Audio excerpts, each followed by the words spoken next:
Let me ask you something. When a child screams, runs out of the class, what do we usually say? Bad behavior? Definitely not. It's a communication or an information. Okay, let's think together. ஒரு குழந்தை வந்து running out of the class writing டைமில் ஓடிச்சு அப்படின்னா why do you think it's happening? Is he being stubborn or task difficulty? So, as a behavior therapist, I don't chase the child first. I analyze the reason. Okay. So, when does it happen? Only during the writing or only with one teacher? இப்போ during the writing மட்டும்தான் அப்படின்னா maybe it's not behaviour, maybe it's skill difficulty. Skill டிஃபிகல்ட்டினா அந்த writing வந்து பிரச்சனையாக இருக்கலாம், holding பிரச்சனையாக இருக்கலாம், சிட்டிங் டாலரன்ஸ் இல்லாமல் இருக்கலாம். There are various reasons. அந்த ரீசன்ஸ் எல்லாம் கண்டுபிடிக்கிறோம். So what do we do? அதுக்கு we reduce task.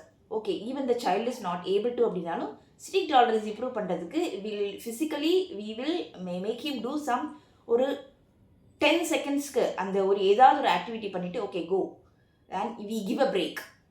Okay, so short movement breaks வந்து கொடுப்போம். அண்ட் படிப்படியாக இந்த building we will be building the sitting tolerance, ஒரு ரெகுலாரிட்டி வந்துடும். So the example 3, another situation. இப்போது the child screams when the play time ends. இப்போ விளையாடிட்டே இருக்காங்க, அந்த இது முடிஞ்ச உடனே அந்த குழந்தை வந்து கத்துறது. Is it disobedience or is it transition anxiety? Transition அப்படின்னா ஒரு இடத்துலேருந்து இன்னொரு இடத்துக்கு போகிறது வந்து பிரச்சனையாக இருக்கும். நான் என்ன பண்ணுவேன் ஆஸ் எ பிஹேவியர் தெரபிஸ்ட் அப்படின்னா விஷுவல் ஸ்கெடியூல் போடுவேன். விஷுவல் ஸ்கெடியூல் என்னங்கிறது நெக்ஸ்ட் எபிசோடில் சொல்கிறேன். விஷுவல் ஸ்கெடியூல்னா ஸோ ஒரு வாலில் வந்து இட் வில் பி ஹேங்கிங். அதில் ஃபஸ்ட்டு வந்து class room, first you will be attending the class room, then you have this break and then you are going to the play time and then you are coming to the class back அப்படின்னு சொல்லிட்டு ஒரு visual schedule போடுறது. Of course இது வந்து initially இது வந்து follow பண்ணுறதுக்கு அவங்க கஷ்டமாக தான் இருக்கும், டேண்ட்ரம் இருக்கும். But every day we practice this. அது என்ன ஆகும்னா they are getting adapted to it. And if the child ரெண்டு டேண்ட்ரம்ஸ் த்ரோ பண்ணும்போது we also they count down warnings. Okay, I'm going to count 10 and you are going to settle down and will start 1 2 3. கொஞ்சம் ஃபாஸ்ட்டாக count பண்ண மாட்டோம். Will be giving until the child settles down.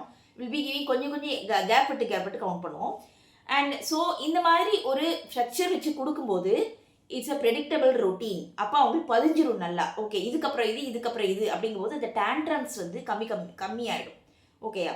So what if the child throws the objects இன் அப்படின்னா is he aggressive R அவன் வந்து it is two heart அப்படின்னு சொல்ல வரானா. So instead of we cannot punish இல்லையா? So instead of punishment what do we do? We teach.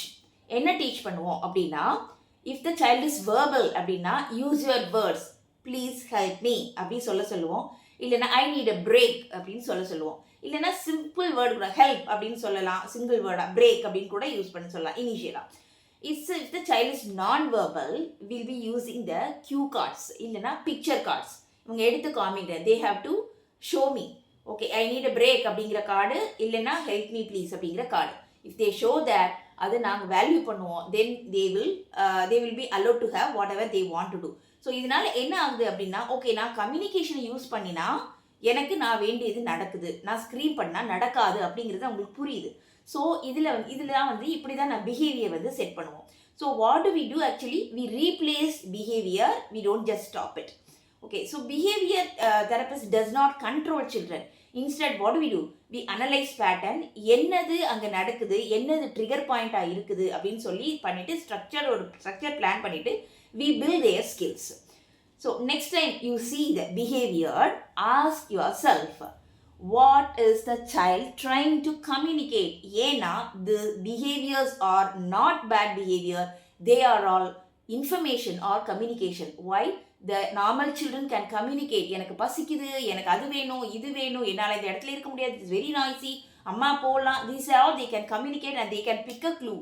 But whereas the children on ASD, they cannot communicate non-verbal or verbal. Communicate பண்ண முடியாது. So அதனால when you think about why this behavior is happening அப்படின்னு நீங்கள் எப்போ think பண்ணுறீங்களோ that is where the intervention begins. Follow for more guidance.